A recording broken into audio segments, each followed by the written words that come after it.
విశాఖ సాగర్ తీరంలో వచ్చే నెల 4వ తారీఖు జరగనున్న నావీ డే కోసం యుద్ధ ట్యాంకర్ల సాగర్ తీరానికి మోహరించారు.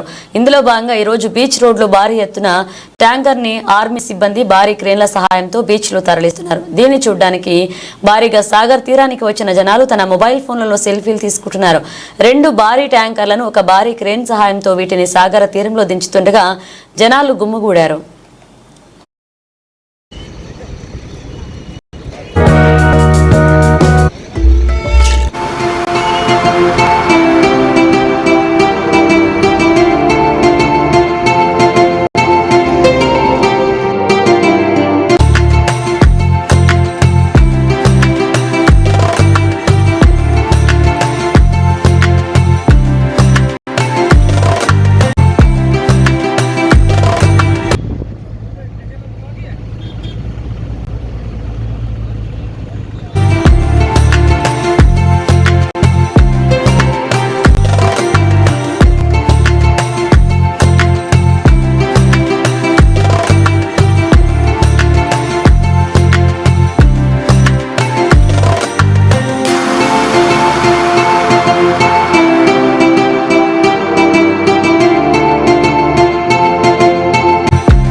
గురుకుల పాఠశాలను ఆకస్మికంగా తనిఖీ చేశారు హోంమంత్రి